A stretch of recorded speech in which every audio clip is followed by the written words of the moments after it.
Alors bonjour à tous, d'abord un grand merci à tous les lecteurs de mon livre Journal d'un médecin au temps du coronavirus qui m'ont envoyé des messages de remerciements. Réellement ça me fait chaud au cœur de voir que ce témoignage vous ait touché. Alors dans cette vidéo, je voudrais esquisser une réponse à la question que vous vous posez tous sur les réseaux.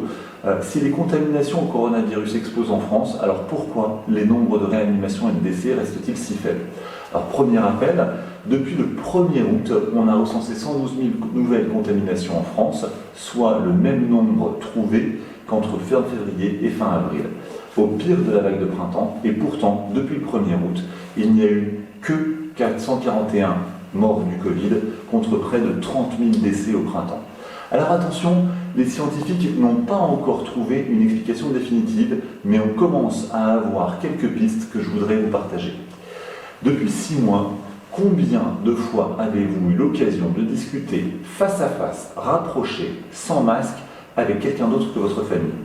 Si vous êtes comme moi, pas beaucoup.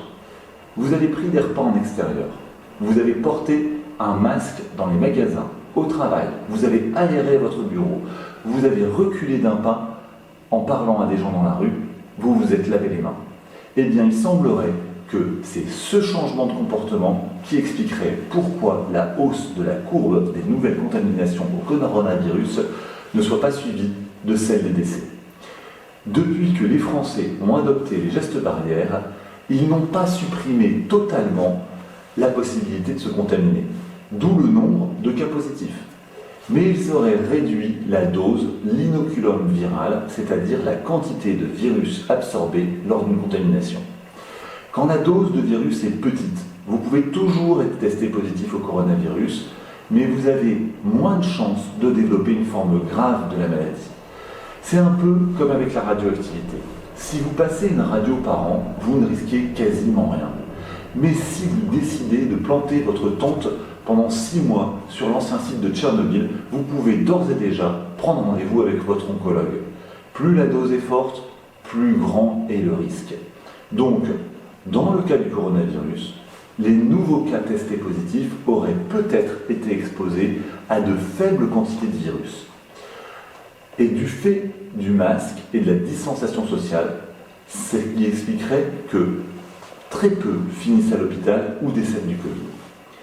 Ce serait la différence principale avec ce qui s'est passé au printemps, où les contaminations se sont faites lors de rassemblements en milieu clos et dense, type élections municipales, concerts, mariages, meetings.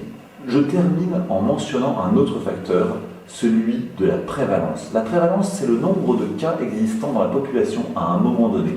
En ce moment, la prévalence est faible chez les Français, même si elle monte déjà exponentiellement et que nous ne parvenons plus à la contrôler. Si j'étais clair dans ce qui précède, vous devinez ce qui va suivre. Une prévalence faible ne suffit pas en apparence à créer des doses virales suffisantes pour provoquer des cas graves de Covid. La question devient donc, à partir de quelle prévalence va-t-on voir les urgences se remplir à nouveau? Hélas, on n'en sait rien, faute d'avoir étudié des cohortes de patients au printemps dernier. Et pourtant, on l'avait réclamé à l'époque. Donc, restez prudents, le virus circule toujours beaucoup. En attendant, faites-vous tester rapidement, gardez vos distances, portez un masque, ventilez votre bureau. Et je vous dis à bientôt!